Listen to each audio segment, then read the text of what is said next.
জীবনের 5টি কঠিন সত্য। নাম্বার 1, তোমার কষ্ট কেবল মাই বোঝে। নাম্বার 2, গরিবের কোনো সম্মান নেই। নাম্বার 3, সমান মানুষের নয় পয়সার। নাম্বার 4, ভালোবাসা থেকেই বেশি আঘাত পায়। নাম্বার 5, নিজের ভালো নিজেকেই বুঝতে হয়। এটি খুবই গুরুত্বপূর্ণ বিষয় যে ঝগড়া না করে শত্রুকে দমন করা বা তাদের নেতিবাচক প্রভাব থেকে মুক্ত থাকা।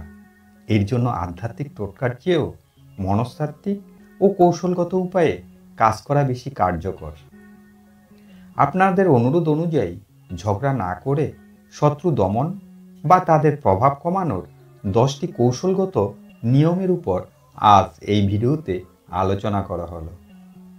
নমস্কার, আজকের আলোচনায় আমরা এমন একটি গুরুত্বপূর্ণ বিষয় নিয়ে কথা বলবো যা আমাদের জীবনের শান্তি বজায় রাখার জন্য অপরিহার্য।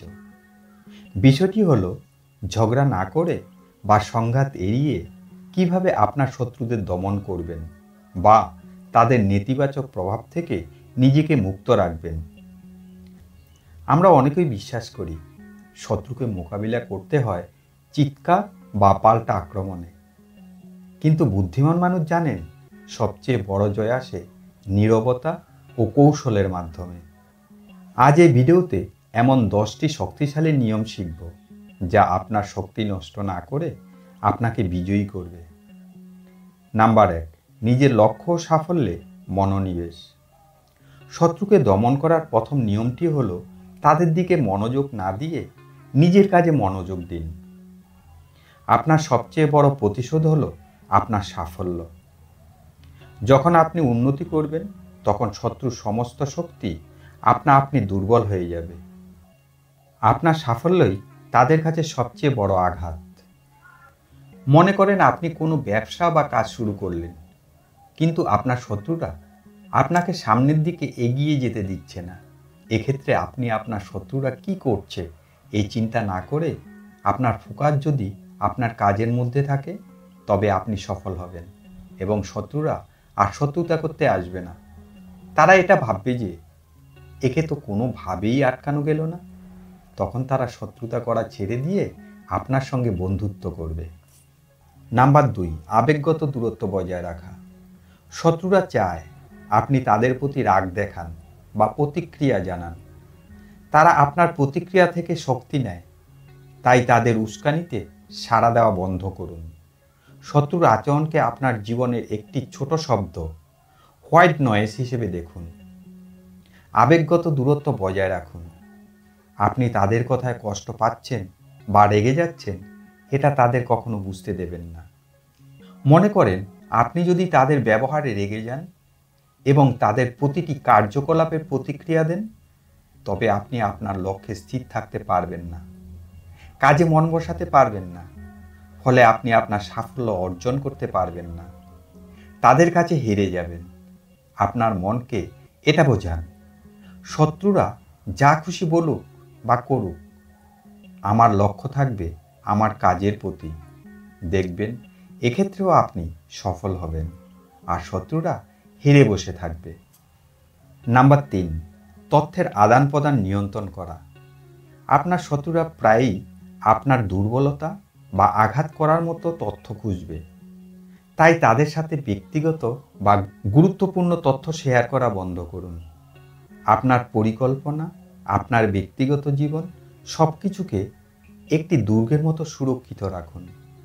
মনে রাখবেন, তারা আপনার বিরুদ্ধে যে অস্ত্র ব্যবহার করবে তা আপনিই সরবরাহ করছেন। তথ্য নিয়ন্ত্রণ হলো আপনার প্রথম প্রতিরক্ষা। মনে রাখবেন, আপনার গোপন তথ্যগুলো যদি আপনার শত্রুর কাছে থাকে, তবে তারা সেই সব জায়গায় গিয়েও শত্রুতা করতে শুরু করবে। তাই আপনার গোপন তথ্যগুলো আপনার কাছেই গোপন রাখুন, শুধুমাত্র আপনার কাছে রাখুন। দ্বিতীয় কেউ যেন জানতেও না পারে। নাম্বার 4, অপ্রত্যাশিতভাবে সদয় আচরণ। এটি হলো মাস্টার স্ট্রোক। শত্রুকে প্রত্যাশিতভাবে পাল্টা আক্রমণ না করে মাঝে মাঝে অপ্রত্যাশিতভাবে ভদ্রতা বা সামান্য সাহায্য করুন। একে শক অ্যান্ড অকৌশল বলা হয়। আপনার এই আচরণ তাদের মনস্তাত্ত্বিক ভারসাম্য নষ্ট করে দেয়। তারা ভাবতে বাধ্য হয়, এ কি করছে। এটা তাদের মানসিক শক্তিকে দুর্বল করে দেয়। নাম্বার 5, দুর্বলতা প্রকাশ না করা। আপনার ভেতরের ভয়, উদ্বেগ বা কষ্ট কখনো শত্রুর সামনে আনবেন না। শত্রুরা আপনার দুর্বলতা চিহ্নিত করে তার সুযোগ নেয়। সর্বদা আত্মবিশ্বাসী ও শান্ত থাকুন। অভিনয় করুন যদি প্রয়োজন হয়। আপনার শান্ত মুখচ্ছবি শত্রুকে বিভ্রান্ত করবে এবং তাদের আক্রমণ করার মনোবল হারাবে। শত্রুরা সবসময় আপনার দুর্বলতা জানার চেষ্টা করবে। এটাই তাদের কাছে একমাত্র অস্ত্র, আপনাকে ঘায়েল করার জন্য। এ কথাটি কখনো ভুলবেন না, সবসময় মনে রাখবেন। নাম্বার 6, নিজের নেটওয়ার্ক শক্তিশালী করা। শত্রুতা প্রায়ই একা থাকার সুযোগ নেয়। আপনি যখন একটি শক্তিশালী সামাজিক ও পেশাগত নেটওয়ার্ক তৈরি করেন, তখন শত্রু আপনাকে আক্রমণ করার সাহস হারায়। তারা জানে আপনাকে আঘাত করলে তাদের অনেক মানুষের সাথে মোকাবিলা করতে হবে। ভালো মানুষের সাথে সুসম্পর্ক তৈরি করুন, এটাই আপনার সবচেয়ে বড় রক্ষা কবচ। নাম্বার 7, আইনি ও প্রাতিষ্ঠানিক পথে এগোনো যদি প্রয়োজন হয়। যদি শত্রুর সীমা অতিক্রম করে যায়, তবে আবেগগত সংঘাতের পথে না গিয়ে আইনের সাহায্য নিন বা প্রতিষ্ঠানের ঊর্ধ্বতন কর্তৃপক্ষকে জানান। প্রমাণ সংগ্রহ করুন। এটি ঝগড়া না করে বরং আইনি ব্যবস্থার মাধ্যমে শত্রুকে নিয়মের জালে বাঁধার একটি শক্তিশালী কৌশল। এতে আপনার মান সম্মান বজায় থাকে। নাম্বার 8, নিজেকে আরও শক্তিশালী করে তোলা। জ্ঞান ও দক্ষতা। জ্ঞান হলো সবচেয়ে শক্তিশালী অস্ত্র। শত্রুরা প্রায় তাদের চেয়ে দুর্বলদের উপর প্রভাব বিস্তার করতে চায়। আপনি যদি নিজের জ্ঞান, দক্ষতা ও ক্ষমতা বাড়ান, তখন আপনি তাদের নাগালের বাইরে চলে যান। আপনার যোগ্যতা আপনাকে এমন এক উচ্চতায় নিয়ে যাবে যেখানে শত্রুদের কণ্ঠস্বর পৌঁছাবে না। নাম্বার 9, শত্রুর ক্ষমতাকে স্বীকৃতি দিয়ে নিজের প্রস্তুতি নেওয়া। শত্রুকে তুচ্ছ মনে করবেন না। তাদের ক্ষমতা বা সম্ভাব্য পদক্ষেপগুলো ঠান্ডা মাথায় বিশ্লেষণ করুন।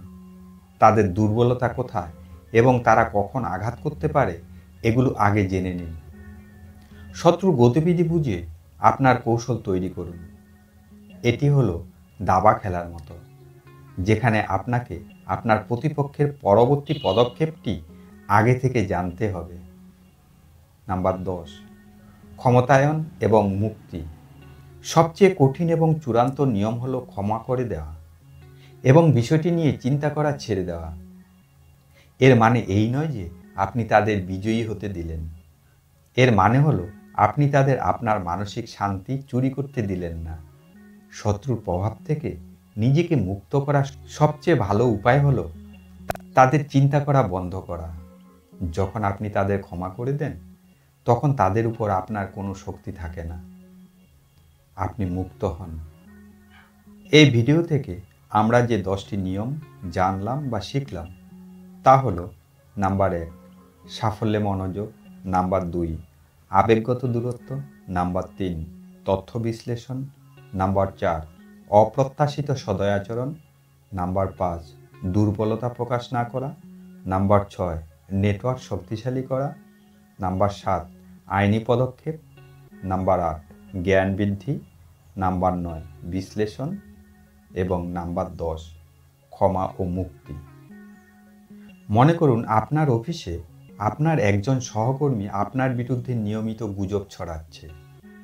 আপনি যদি চিৎকার করেন বা ঝগড়া করেন, আপনি তাদের ফাঁদে পা দেবেন। এর কৌশলগত পথ হলো: নাম্বার 1, তাদের কথায় কোনো প্রতিক্রিয়া না দেখানো। নাম্বার 2, তাদের সাথে ব্যক্তিগত তথ্য শেয়ার করা বন্ধ করা। নাম্বার 3, সর্বদা আত্মবিশ্বাসী থাকা। এবং নাম্বার 4, আপনার কাজ ও প্রজেকশনের মান আরও বাড়িয়ে প্রমাণ করা যে আপনিও সেরা। এই নীরব কৌশল আপনার শত্রুকে অকার্যকর করে দেবে।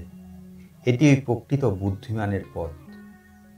মনে রাখবেন, শত্রুকে দমন করার মানে তাদের ধ্বংস করা নয়, বরং তাদের প্রভাব থেকে নিজেকে মুক্ত রাখা।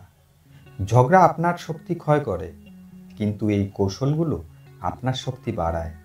আজ থেকে এই 10টি নিয়ম আপনার জীবনে প্রয়োগ করুন। আপনি দেখবেন আপনার অভ্যন্তরীণ শক্তি বজায় রেখেও আপনি কিভাবে আপনার চারপাশের নেতিবাচক শক্তিকে অকার্যকর করে দিতে পারেন। শান্তি ও কৌশলের পথেই রয়েছে সত্যিকারের বিজয়। ভিডিওটি শেষ পর্যন্ত দেখার জন্য সবাইকে ধন্যবাদ। ভিডিওটি শেষ পর্যন্ত দেখার জন্য আপনাকে অসংখ্য ধন্যবাদ। ভিডিওটি যদি ভালো লাগে তাহলে লাইক করুন, কমেন্ট করুন, শেয়ার করুন এবং সাবস্ক্রাইব করে পাশে থাকুন। ভিডিওটির মধ্যে কোনটি আপনার কাছে সবথেকে বেশি ভালো লেগেছে সেটা কমেন্ট করে জানান। পরের ভিডিওতে আবার দেখা হবে।